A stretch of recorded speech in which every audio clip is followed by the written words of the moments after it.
Hello, it's James Hickey here, and we're going to cover some of the best email marketing strategies out there. So, for those of you running email marketing campaigns for yourself or for your clients, your business clients, that's what we're going to cover. And this is here with the Internet Marketing Training Center. So, my name is James Hickey, Internet Marketing Training Center creator. First thing is the subject line. And first impressions are huge when someone goes to read an email. One of the things you really have to keep in mind is what does your subject line looks like. People get so many emails, and you have to capture their address. Their attention. So please be very careful with your subject lines. Think them out carefully. Maybe subscribe to some of the top email marketers out there on a separate email and see what kind of subject lines they use. See which ones catch your attention. It's one of the strategies I use. And the subject lines that include your company's name typically get higher open rates. So if they've subscribed to your list, you want to try to use your company's name or something about your company in the subject line because they agreed to get this email from you. If you use different words, so it's like some of my emails for the Internet Marketing Training Center, the subject line will be regarding Internet Marketing Training Center, because they agreed, put their name in and address to get emails from the Internet Marketing Training Center. And then, or you can use a first name, and we'll talk about that later, but first name or a date and time as part of your subject line. Some of my best open rates have been with Tuesday AM or Thursday PM as a subject line, and then maybe something about the company after that, because people realize, oh, this is like time sensitive, this is important.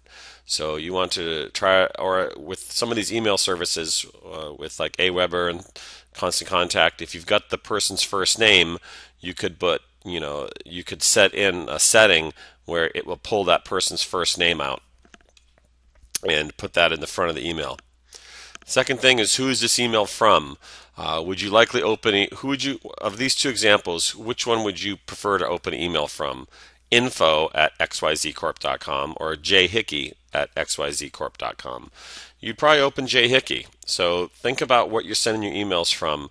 If it's info, support, some of these things, your open rate's going to be a little bit less. So if there's a way for you to do this, try to have a name in the email address so they know they're getting an email from someone that they know. People don't like to feel like they're getting automated emails.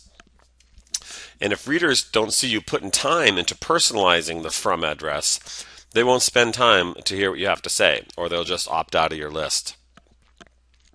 Mail merge. People love to see their own names. You want to make that feel like it was written to them personally. And when you write the email, pretend you're writing it to one person. And it's not really pretending, you are.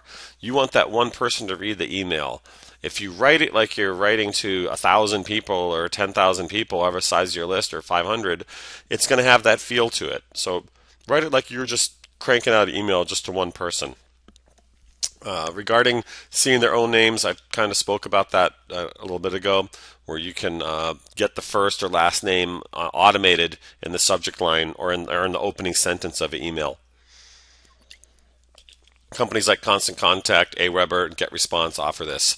If you're part of my training coaching program, there'll be links to all these sites below. If you're watching this on YouTube, then you can get a link to Aweber. So you also want to send a variety of emails. Don't just send the same email over and over and over again. If you've got a newsletter platform, if you've got an event, if you've did a blog post, you can email your list on a blog post. You did a video, send them, this is my new video. If there's a press release. So there's 5 examples right here of what you can send out in emails. Don't just send a newsletter, my monthly newsletter every month.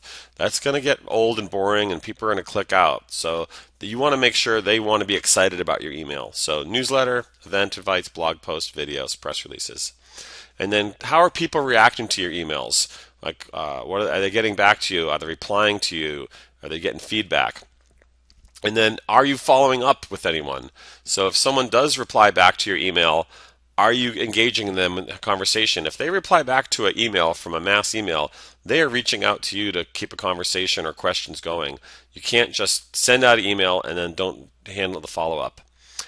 And then many of these mail services that I spoke about, whether it's MailChimp or Aweber or Constant Contact or GetResponse, they will offer some great analytics and reporting so you can see what type of response you're getting on your emails.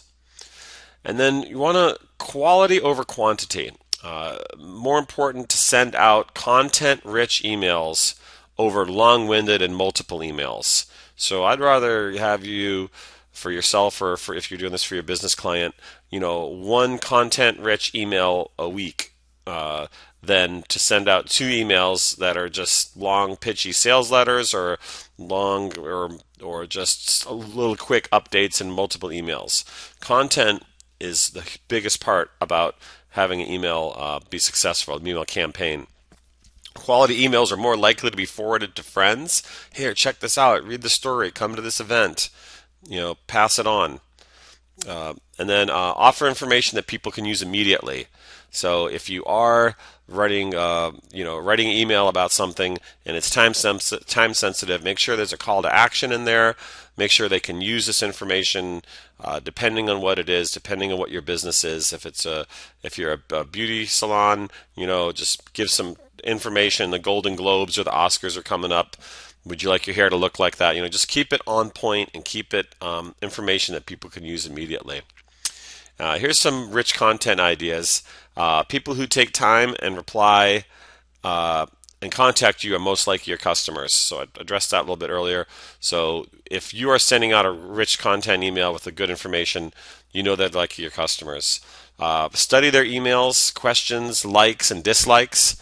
This is going to help you continue to send out rich content. So use this training or use this what they send back to you as ideas on what can be a successful campaign for you based on your content and based on their questions and their likes and dislikes. And then social media monitoring is also a way to listen to engage your customers. So you can send out your email to a lot of these, like I said, Aweber and these other ones. Share with Facebook, share with Twitter, share with Pinterest. You can send out your email campaigns to your social media contacts as well. So if you have an email list of 500 of a social media following of 5,000, you can send that out. And you could even just say, here's my latest email, here's my monthly newsletter, here's my latest event. Even though it's an email format, you can still use that as a social media posting, and that's going to get you some ideas going.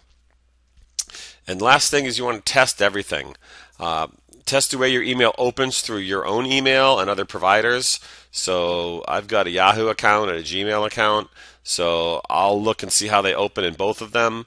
If you've got another mail system, whether you might have Outlook or your business account, send the emails to a couple of your different, get on your own lists. So you want to see what they look like coming in.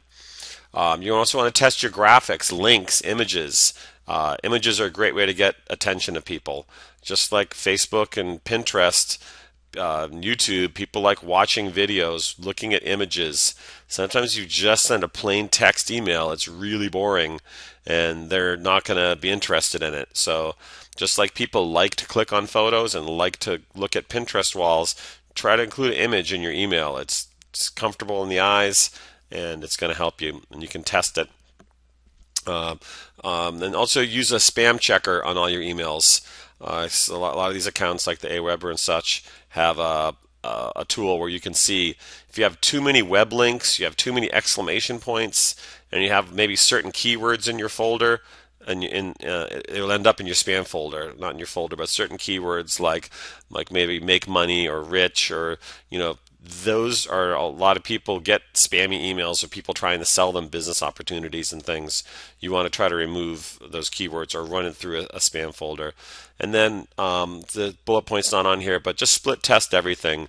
If you've got if you got a list of 5,000, send 2,500 one email and send the other 2,500 another email. See what kind of open rates you get, and you can help learn on that and build on that. So that's a quick overview, some internet marketing, some best strategies. My name is James Hickey. You can contact me, the internetmarketingtrainingcenter.net. and my email is jmhmarketinggroup@gmail.com. There should be a link in this video below and to the Internet Marketing Training Center. And there's also going to be links, if you're part of my training center, to a lot of the sites I talked about and a lot more information on the actual training center website. Thank you for your time. See you on the next video. Bye.